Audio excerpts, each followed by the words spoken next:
Hi friends, welcome to రాణం kitchen. ఈరోజు రాణం కిచెన్లో అయితే నేను గుత్తి దొండకాయ ప్రిపేర్ చేశాను. మనం వంకాయ కర్రీని ఎట్లా చేసుకుంటామో అట్లాగే గుత్తి దొండకాయని కూడా ఇట్లా ప్రిపేర్ చేసుకోవాలి.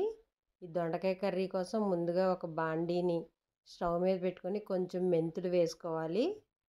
మెంతులు వేసుకొని ఒక 2 స్పూన్లు మినపప్పు వేసుకోవాలి, మినపగుళ్ళు. అలాగే ఒక స్పూను శనగపప్పు వేసుకోవాలి, ఒక స్పూన్ జీరా వేసుకోవాలి, ఒక 4 పచ్చిమిర్చిని 4 ఎండుమిర్చిని తీసుకొని ఇట్లా కట్ చేసుకొని కూడా వేసుకొని మంటను కొంచెం లో ఫ్లేమ్లో పెట్టుకొని పచ్చివాసన పోయేంత వరకు బాగా ఇట్లా ఫ్రై చేసుకోవాలి. మంటని లో ఫ్లేమ్లో పెట్టుకొని ఫ్రై చేసుకోవాలి. హైలో పెట్టారంటే మాడిపోతాయి, కర్రీ టేస్ట్ కూడా మారిపోతుంది. అందుకని ఇట్లా లో ఫ్లేమ్లో పెట్టుకొని బాగా ఫ్రై చేసుకోవాలి.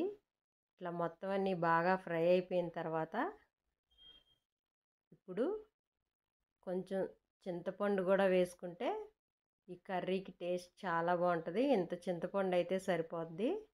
మనం దొండకాయలు తీసుకున్న వాటిని బట్టి మనం చింతపండు కూడా వేసుకోవాలి.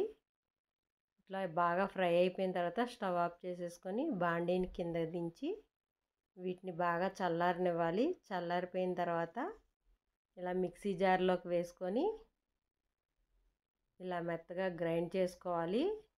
ఇంకొంచెం వాటర్ పోసుకొని ఇట్లా గ్రైండ్ చేసుకోవాలి. ఇప్పుడు రుచికి సరిపడా ఉప్పు వేసుకొని మరి ఇంకొంచెం నీళ్లు పోసుకొని ఈ చుట్టుపక్కల అంతా ఇట్లా అంటుకుపోయింది కదా మిక్సీ జార్కి, అంతా ఇట్లా స్పూన్ తోటి ఒక దగ్గరికి ఇట్లా లాగి మళ్ళీ ఇంకొకసారి బాగా గ్రైండ్ చేసేసుకొని ఇట్లా గట్టిగా పేస్ట్ లాగా గ్రైండ్ చేసుకొని ఈ పేస్ట్ని పక్కన పెట్టుకోవాలి.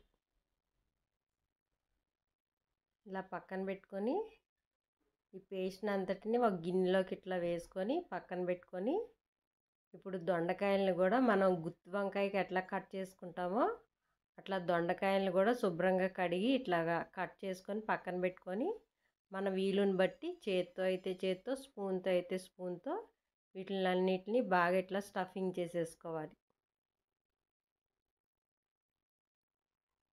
ఇలా మొత్తం అన్నీ కొంచెం బాగా లోపలికి వెళ్ళేలాగా ఇట్లా నీట్గా స్టఫింగ్ చేసేసుకొని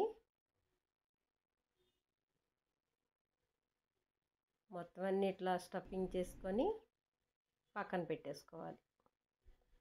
ఇలా పక్కన పెట్టుకొని స్టవ్ ఆన్ చేసుకొని ఇప్పుడు ఒక వెడల్పాటి బాండీని పెట్టుకొని ఈ కూరలోకి కొంచెం ఆయిల్ ఎక్కువే పడుతుంది. ఆయిల్ హీట్ అయిన తర్వాత జీరా వేసి అలాగే ఒక 2 ఉల్లిపాయలు, 2 పచ్చిమిర్చిని కూడా కట్ చేసుకొని వేసుకోవాలి. మంటను మీడియంలో పెట్టుకొని కొంచెం కరివేపాకు కూడా వేసుకొని మొత్తం అన్నిటిని ఇట్లా బాగా ఫ్రై చేసుకోవాలి ఆయిల్లోకి.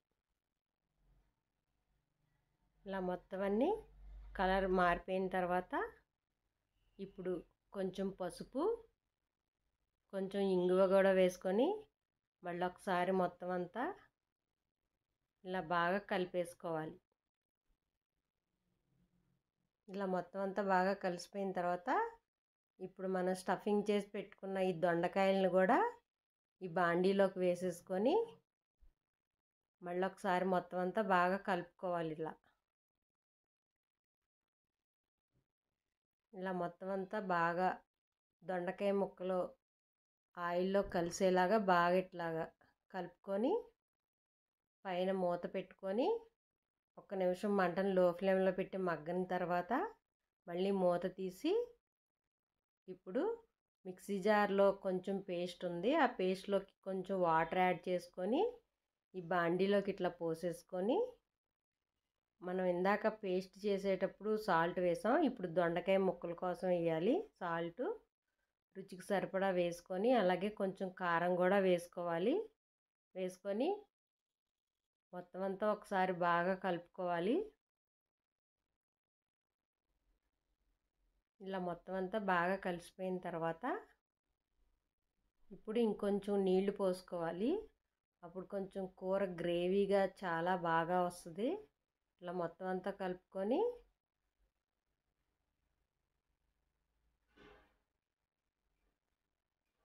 పైన మూత పెట్టి ఒక్క నిమిషం బాగా కర్రీని బాగా మగ్గనివ్వాలి. ఇలా ఆయిల్ అంతా పైకి తేలితే కర్రీ ఇంకా అయిపోయినట్టే. ఇప్పుడు మీకు నచ్చితే కొంచెం బెల్లం కూడా వేసుకోండి. ఈ కర్రీలోకి చాలా బాగుంటుంది టేస్ట్ అయితే. ఇట్లా బెల్లం వేసుకొని ఒకసారి మొత్తం అంతా కలిపి స్టవ్ ఆఫ్ చేసేసుకొని ఇంక సర్వింగ్ బౌల్లోకి తీసేసుకోవడమే. ఇట్లా సింపుల్గా చేసుకోండి, కర్రీ చాలా బాగుంటుంది. రైస్లోకి అయితే చాలా బాగుంటుంది ఈ కర్రీ. కొత్త వాళ్ళు ఎవరన్నా ఛానల్ చూస్తే రాణమ్మ కిచెన్ సబ్స్క్రైబ్ చేసుకోండి. Thank you.